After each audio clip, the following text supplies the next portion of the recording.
Hello. So, I bought myself this Alpine ILX-W650, and it's been a great stereo. I got it wired up with the backup camera, the Sirius satellite radio. Of course, it has uh, Apple CarPlay and Android Auto. But this does have the safety switch that keeps you from using all your features, changing your settings, all that kind of thing, if you don't have the parking brake on and you're supposed to wire up this cable to your parking brake. A little bit of a pain, a little bit of a hassle, especially if you have a foot parking brake. I don't really want to deal with it. So I went on Amazon and I ordered this little guy. And this is a parking brake bypass. Also works if you have the foot brake that you need for your Alpine stereo. This one is designed for Alpine. And comes with a nice little set of instructions. Which tells you how to wire it up. So connect the black wire on the micro bypass to the ground. And they want it to be the same ground that your stereo is connected to. And then the blue and white wire right here. They want that one hooked up to the remote positive on your Alpine stereo. And then the yellow and blue wire, this one here, of course, goes to the yellow and blue here. And I should mention, too, it's also blue and white for that remote line on the Alpine. So really just blue to white, black to black. And that's if you just have the parking brake. If you have one that also requires you to have the foot brake, there's also the yellow and black wire for the foot brake. This was really cheap. I think it was less than $20, and I'll put the link in the description to the one I bought. So if this works well, you'll know which one is most likely to work well for you, whatever your application might be. And these connectors are a little bit different. So on the Alpine, there's a plug-in connector, okay, for the blue and white. And then this is just going to be just a standard stripped wire here for our parking brake. And then the ground, of course, I don't know if you guys can see that, secured to the a ground nut at the back of the stereo. And it also comes out right here. So I'm going to have actually 3 different types of connectors I'm going to use. I'm going to use just a splice connector for the ground wire. I've got a plug-in that I'm going to put on the blue and white wire. Hopefully it'll just fit right in there, and it should. And then I'm going to wire nut for the parking brake. Okay. Let's get started with that. And somewhere, what I'm going to do too is I'm going to shorten up this parking brake wire. I can always lengthen it back up later if I want to. But these wires are all the same length. They're fairly short, so I want my connections to be at about the same point on all of these. So let's start by clipping our parking brake sensor. And then we'll strip that. I think that's about 16. Seems about right. Got half of her. Jeez Louise. 18. There we go. Alright. So we got that stripped. And if we look here, they've already prepared these lines, which is kind of nice. So we can just pull that cover right off. These together, I'm going to twist them together just a hair bit. And then we'll just wire nut them. And we got our little wire nut here. And just push down, give it a twist. If you haven't used these before, they're really, really easy to use. And you just want to make sure it's secure. And we'll electrical tape that off too. Something I always do with wire nuts. Don't ask me why, I just kind of got in the habit of doing that years ago. Alright, so next thing we're going to do is going to be our blue and white wire. This should be simple enough. So we're just going to pull this cover right off. Going to grab our little push pin connector. And usually what I'll do is I'll fold these over so that it makes a better connection in there. So it's covering more surface area. So I'm going to go ahead and strip this down just a hair more.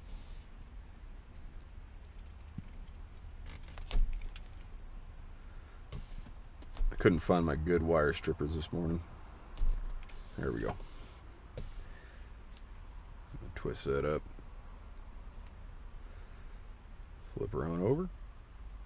Just this way, since this is a pretty thin gauge wire, it'll make a little bit better connection, hopefully hold on a little bit better as well.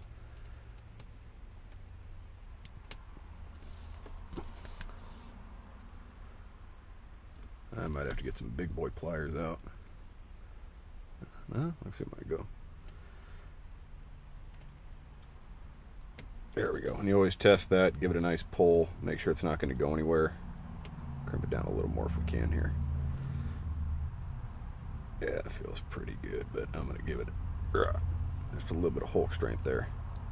Oh yeah, we're good. Alright, so now we've got our parking brake wire connected. We're all set to plug in for our remote wire.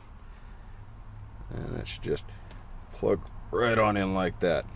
Keep in mind, you don't have to use 3 different connections. You can use just wire nuts or just electrical tape or whatever you like. I'm using 3 just because each wire is slightly different and it kind of makes sense to use the 3 different connections. Alright, so last one, and I'm kind of wondering if I ought to go with a splice for that ground wire, because this wire is pretty darn thin, or if I ought to just chase it on down to that nut there. Let's see how well it fits in the connector.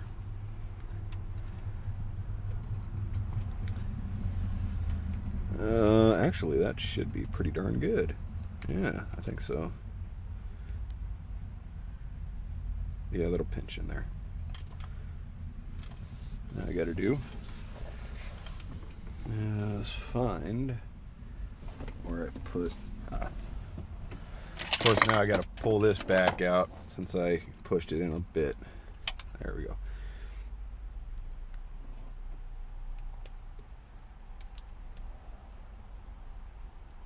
All right. So let's go ahead and get to our ground wire. I know that it's not exactly pretty in here. I did all the wiring myself, so it's not a professional job, but it's actually pretty darn easy to wire this up. Everything works the way it's supposed to, so no worries there. And if this works, then hey, really no worries, huh? Okay. Make sure we got that in there. Now what you do is just get right up here and go crimp. Fold this over. All right. Okay, so everything's wired up. So what I'm going to do now is just kind of test it out before I put everything in a permanent situation here. So let's get our keys and just put it to accessory.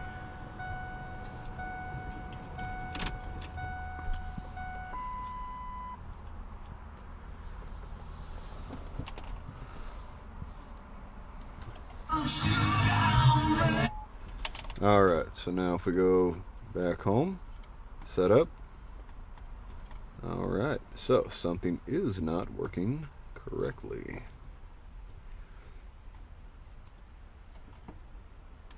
Now, give me a minute, I'll figure that out. Okay, so my concern about the thickness of this black wire was correct. That little pinch connector did not actually go through it. So, what I've decided to do, because I do actually want to stick with that pinch connector, is to actually connect this to a larger gauge wire that will work with that. So we're just going to wire nut these together.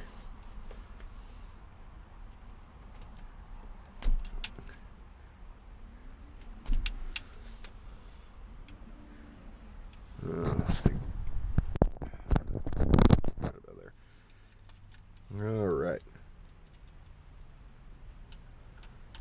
And just twist those together. Get our wire nut. Try to twist those together the wrong way, but that's alright. And just twist that on until it's nice and snug. Now we got a nice thick wire that will work with that little connector. Let's see if we can get ourselves in here. What we're going to do. See if we can't get this to work. Hopefully so. I think if I go in this way, yeah, it'll have to be like this. You see I had to take that entire thing out of there. A little bit of a pain, but that's alright. Actually, we'll probably pull this whole thing off here. And we might as well grab ourselves a new pinch connector.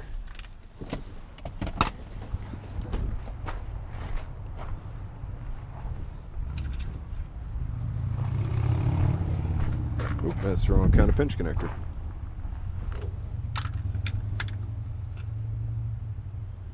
There we go. Or splice connector. Really, any of that's fine. And I want to try and get that in the same spot if I can. So I think I will actually feed this one in first. That can just slide right through like that.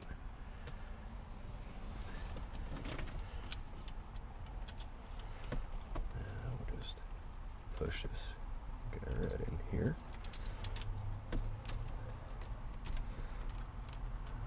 Here's a tight fit.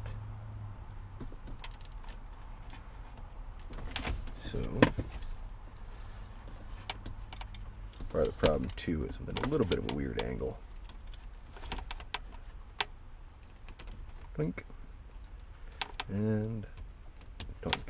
Okay. Now, like I said, I want to line that up so that it's going to pinch this at the same point right there.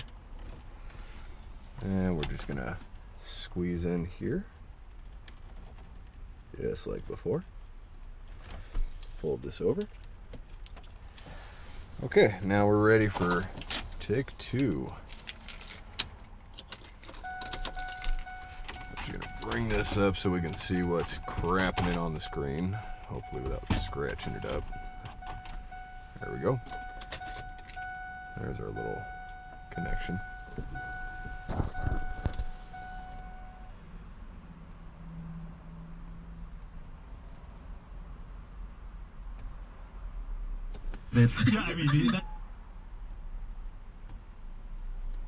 Look at that. Alright, that works pretty darn well. Can access everything I need to access. It was easy to set up. Had that one little hiccup. That was on me. I decided to try that wire even though I knew it was a little bit too thin. But after splicing to the larger wire, gosh, wouldn't have taken but a couple of minutes. So I definitely recommend this product. Like I said, I'll link it in the description. And my understanding is, from what I read on reviews, the guy that sells these products has amazing customer service. So if you do have a problem, you contact him. Everyone says he gets back to you right away. He walks you through it, helps you troubleshoot. So right now, as it sits, I definitely recommend this product for any Alpine stereo. Set up for the newer ones, it's set up for the older ones, and I'm sure if they change it to a new security system in the future, they'll probably come out with an option for that as well. Alright, everyone, have a great day.